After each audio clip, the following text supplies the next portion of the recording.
بسم اللہ الرحمن الرحیم۔ السلام علیکم جی ویور۔ آج 16 اگست 2022 اور دن ہے یوم الثلاثاء۔ پہلے یہ ویڈیو دیکھیں پھر بات کرتے ہیں۔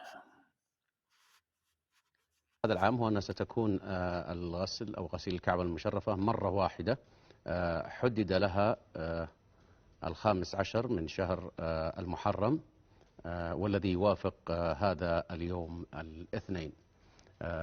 تشاهدون أيها الإخوة عدد من وفود الدول الإسلامية يتشرفون بالدخول إلى الكعبة المشرفة للمشاركة في هذه المناسبة العظيمة التي يتطلع إليها كل مسلم على وجه الأرض.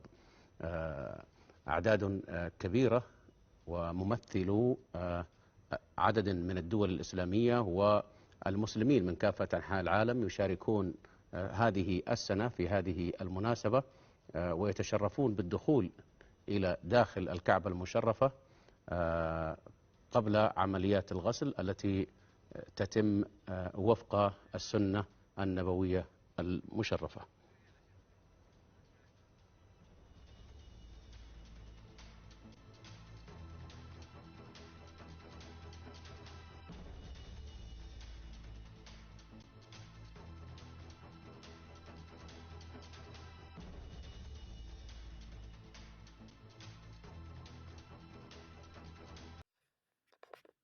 مسجد الاحرام مکہ مکرمہ میں غسل کعبہ کی سالانہ رسم کل ادا کی گئی۔ اسلامی ملکوں کے سفارتکاروں نے شرکت کی۔ اخباریہ چینل کے مطابق اسپیشل ایمرجنسی فورس غسل کعبہ کی رسم کے موقع پر تعینات کی گئی۔ حرمین شریفین انتظامیہ کے سربراہ اعلیٰ ڈاکٹر عبدالرحمن السدیس، علماء، شاہی خاندان کے افراد اور منتخب شخصیات نے غسل کعبہ کی سعادت حاصل کی۔ غسل کعبہ عرق گلاب اور اعلیٰ درجے کے عود سے معطر آب زمزم سے دیا گیا۔ کعبہ کی اندرونی دیواروں کو کپڑے سے صاف کیا گیا۔ یاد رہے کہ غسل کعبہ کی رسم میں 45 لیٹر آب زمزم استعمال کیا جاتا ہے، جبکہ طائف کے گلاب کا عرق 50 تولہ اور اعلیٰ درجے کا عود آب زمزم میں ملا کر استعمال کیا جاتا ہے۔ مصر سے تعلق رکھنے والے ایک شخص نے جوادات کے ٹویٹر اکاؤنٹ پر پوچھا ہے کہ اس نے 2 بچے وزٹ پر بلائے ہیں، جبکہ ہم اقامہ پر پہلے سے سعودی عرب میں مقیم ہیں، کیا بچوں کا اقامہ بن سکتا ہے؟ سوال کا جواب دیتے ہوئے جوادات کی جانب سے کہا گیا ہے کہ اس صورت میں جبکہ بچوں کے والدین اقامہ پر ہیں، بچوں کا وزٹ ویزا اقامے میں تبدیل کرایا جا سکتا ہے۔ اس کے لیے شرط ہے کہ بچے کی عمر 18 برس سے کم ہو۔ واضح رہے کہ مملکت میں امیگریشن قانون کے مطابق وزٹ یا عمرہ ویزے پر آنے والوں کو رہائشی اقامہ جاری نہیں کیا جاتا، تاہم بعض حالتوں میں یہ ممکن ہوتا ہے۔ جوازات کا کہنا ہے کہ ایسے بچے جن کے والدین قانونی طور پر مملکت میں اقامہ پر مقیم ہیں اور ان کی عمر 18 برس سے کم ہے، انہیں متعلقہ ادارے میں درخواست دینے پر بچوں کے وزٹ کو اقامے میں تبدیل کر دیا جائے گا، جس کے بعد ان کا سٹیٹس قانونی ہو جائے گا۔ خیال رہے کہ سعودی عرب میں انسانی ہمدردی کی بنیاد پر لوگوں کو کافی آسانیاں فراہم کی جاتی ہیں، خاص کر اقامہ قوانین کے حوالے سے۔ رہائشی اقامہ کے حوالے سے وزیر داخلہ کو یہ اختیار حاصل ہے کہ وہ وزٹ ویزے کو اقامہ میں تبدیل کرنے کے احکامات صادر کرے۔ خروج و عہدہ پر جانے والے ایک غیر ملکی نے جوازات کے ٹویٹر پر دریافت کیا کہ کرونا کے دنوں میں خروج و عہدہ ایکسپائر ہو گیا تھا، فلائٹوں کا انتظار کرنے کے دوران اقامہ کی مدت بھی ختم ہو گئی۔ اسپانسر نے تجدید کرنے سے انکار کر دیا ہے، اس صورت میں دوسرے نئے ویزے پر مملکت آ سکتا ہوں۔ جوازات کا کہنا ہے کہ امیگریشن قانون کے تحت وہ افراد جو خروج و عہدہ پر جا کر مقررہ وقت پر واپس نہیں آتے، انہیں قانونی اصطلاح میں خرج و لم یعد کی کیٹگری میں شامل کر دیا جاتا ہے، جس کے بعد ایسے غیر ملکیوں پر کسی بھی دوسرے ویزے پر مملکت آنے کی پابندی عائد کر دی جاتی ہے۔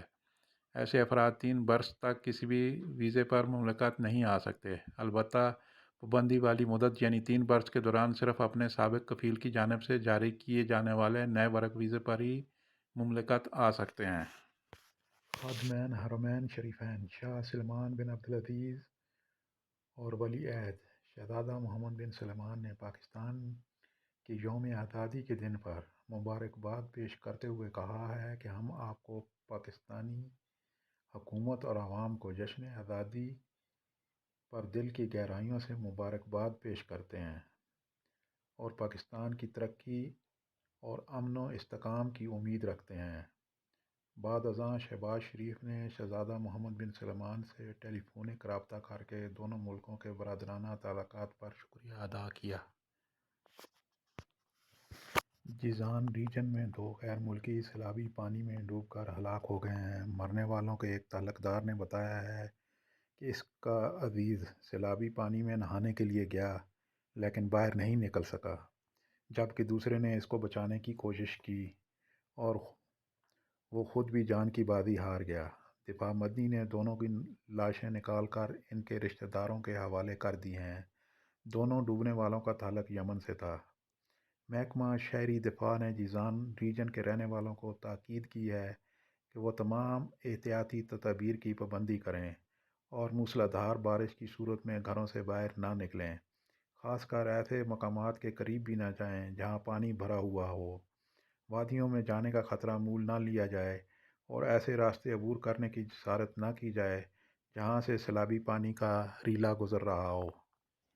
چلتے ہیں متحدہ عرب امارات، جہاں کے محکمہ ٹریفک نے خبردار کیا ہے کہ گاڑی چلاتے وقت کھانا پینا، میک اپ کرنا اور موبائل فون کا استعمال ٹریفک قوانین کی خلاف ورزی شمار کیا جائے گا۔ اس طرح کے کام کرنے سے ڈرائیور حضرات کی توجہ سڑک سے ہٹتی ہے اور حادثے کا سبب بنتی ہے۔